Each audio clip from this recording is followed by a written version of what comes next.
አመሸጣ እጻፋረስ ብዙሕ ገንዘብ አሉ አመል ዓለም በሆዶ ከሳ 153 ቢሊዮን ዶላር ዝግመት ንግድ እዩ 150 ቢሊዮን ክበሃል ከሎ በቁጥር ክትገልጾ ቀሊል ይኸውን ግና ለዕልናይ ብዙሓት ሃገራት ዓመታዊ ጀምላ እቶት ምዃኑ ክርሳዕ የብሉን ነዚ ረብሕ ዝበለ ገንዘብ ንምርካብ ድማ እዞም ሰባት ካብ መጠፋ ጀሚርካ ጉቦ መሓብ ሰምጭ ወይ መቕታል ዘይገብርዎ ነገር የለን ኣብ መንገዶም ጸኒሑ ከተኣናቕፎ ዝፍትን ሞቱ ከቀላጥፍ ዝደለይ ሰብ ጥራሕ እዩ ፖሊስ ኣይትበል ጋዜጠኛታት ስድያኑ ፖለቲከኛታት ገዳይ ካብ ዝኾኑ ገለ ካብቲ ብዙሕ ውሕድ ንምጥቃስ ዝኣክል እዩ ገለ ካብ ኣቃታተልኦም ድማ ኣብ ዝፈለሐ ዘይት መጠጣ ቆርበት ገጽ ብዘስካሕካሕ መንገዲ ከም ኣራንሽ ምቕላጥ ብሉንሎም መዓንትን በኣር ምስቶም ዝበለጹ 10 ዕሉላት ጎይቶት ጸፋርስ ከላለይኩሙ ሃቢርኩም ምሳይ ጽንሑ ብፍላይ ናይ ታጓል ኣንስተይቲ መራሒት ብጣዕሚ ዘገርሚ ካብዞም ሰበብ ብሰፊሕ ቀርበልኩም ምስ ትደልዩ ድማ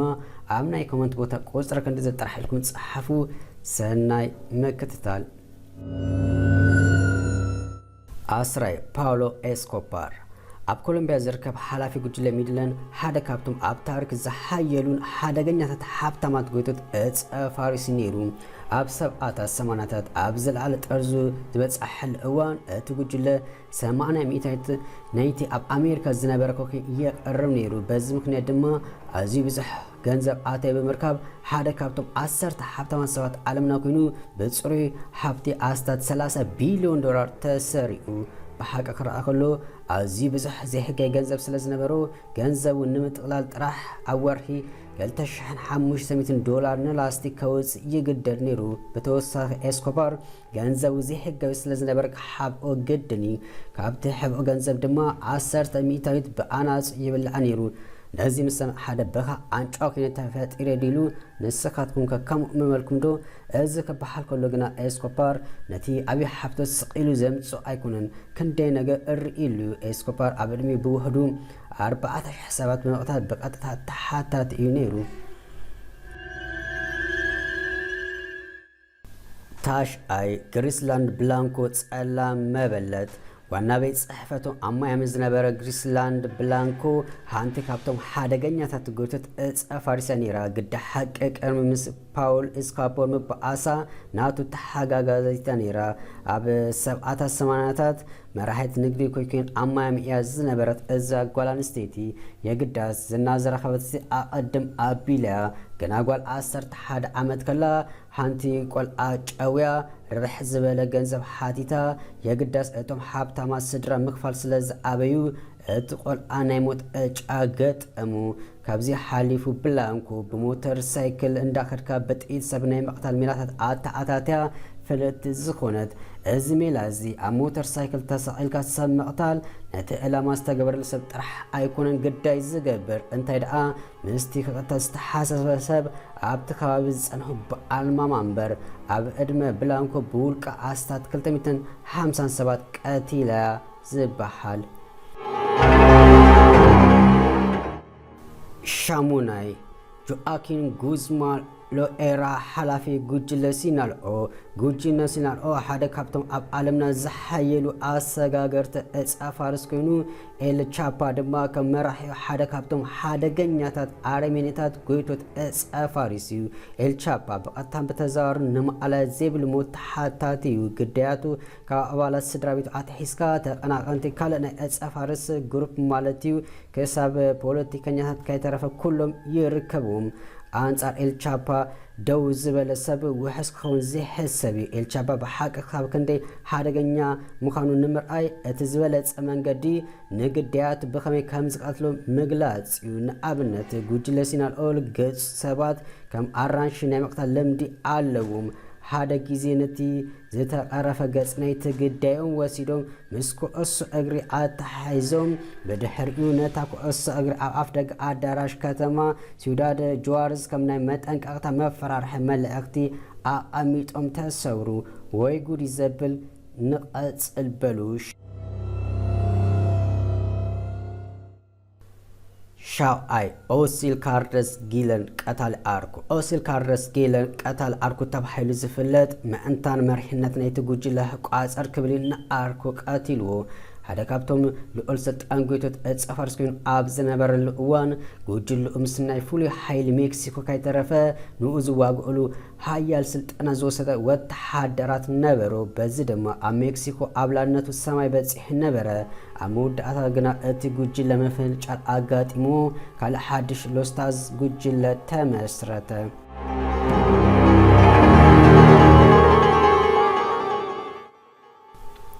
ሻድሻይ ኦመር ትሪቪኖ ሞራሌስ መስራቲ ሎቴዝ ኦመር ትሪቪኖ ሞራሌስ መስራቲ ሎቴዝ እዚ ከም ሓደ ጉጅለ ካስቶፈር ሰራዊት ሜክሲኮ ምስ ወተሓደር ፍሉይ ሓይሊ ኣሜሪካ ሰልጣን ኣባላት ፍሉይ ሓይሊ ሜክሲኮ ነበር ኮይኑ ጀሚሩ።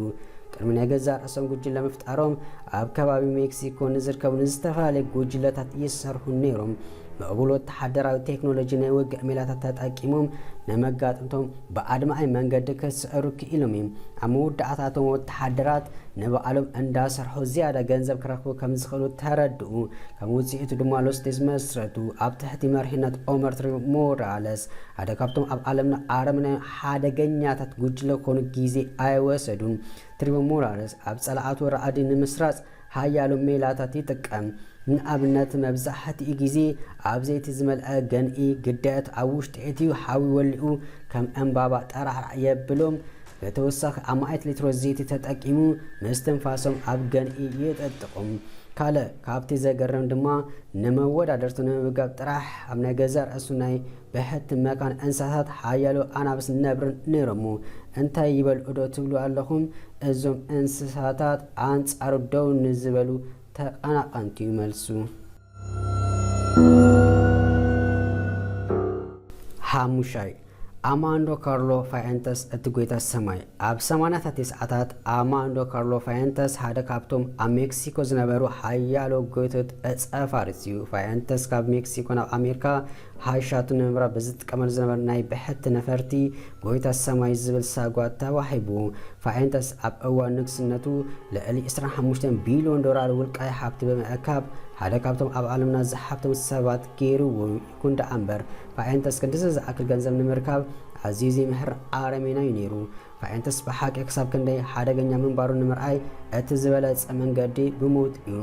ኣብ 1997 ፋየንተስ ፕላስቲክ መጥባሕቲ ተገይሩሉ። ፋየንተስ ነዚ ዝገበረ መልክዑ ንምቕያር ካብ ኣብ ሰበስልጣን ሜክሲኮን መንግስቲ ኣሜሪካን ክሕባእ ምእንታን እዩ። ይኹን እምበር ኣብቲ መጥባሕቲ ብዘጋጠሙ ሕልኽላኻት መይቱ።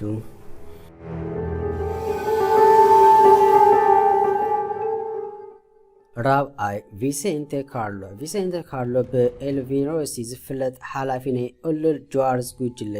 ጉጅለ ጁዋርዝ ሓደ ካብቶም ኣገደስቲ መሰጋገሪ ዶብ ሜክሲኮን ኣሜሪካን ተቋፂሩ ስለ ዝነበረ ኣዝዩ ሓያል ክኸውን በቂ እዩ። ጉጅለ ቬንቴስቲ ጉጅለ ፋየንተስን ጁዋርዝ ንምቁፃር ብቀጻሊ ይበኣሱ ስለ ዝነበሩ ነቲ ከተማ ዓውደ ውግእ ቀየርዎ። ፋየንተስ ስልጣን ንምውሓስ ኣብ ዝገበሩ ፃዕሪ ንጁዋርዝ ናብ ዞባ ውግእ ቀየሩ። ካብ ደገ ዝመፁ ጉጅለታት ከይተረፈ እንዳቆፀረ ንኦ ከም ዝቃለሱ ገበረ። ኣብ መንጎ 2006 ክሳብ 2010 ኣብ ጁዋርዝ ዝነበረ መጠንቀታት ካብ 300 ቅትለት ኣብ ዓመት ናብ ልዕሊ 3000 ቅትለት ኣብ ዓመት በፂሑ ማለት ኣብ መዓልቲ ልዕሊ 8 ሰባት ይቐተሉ። እታ ከተማን ሓደ ኣብ ዓለምና ሓደገኛታት ከተማ ብምዃን ሽማ በተደጋጋሚ ክፅዋዕ ክኢሉ እዩ።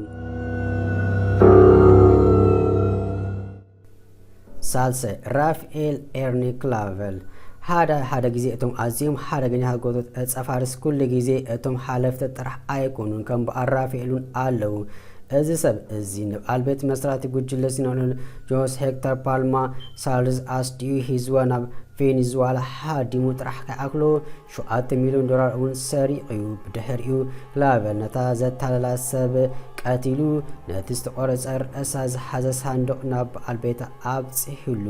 ብተወሳኺ ነቶም 45 ዓመት ዝዕድሚኦም 2 ንኣሽቱ ደቃ እውን ካብ ቢንቶ ብምድርባይ ቀቲልዎም እዩ።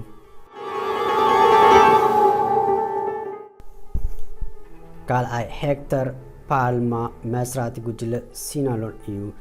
በዓልቲ ቤት ሄክተር ፓልማ ብራፋኤል ኤርኒ ክላቨል ተታሊላ ተቐቲላ።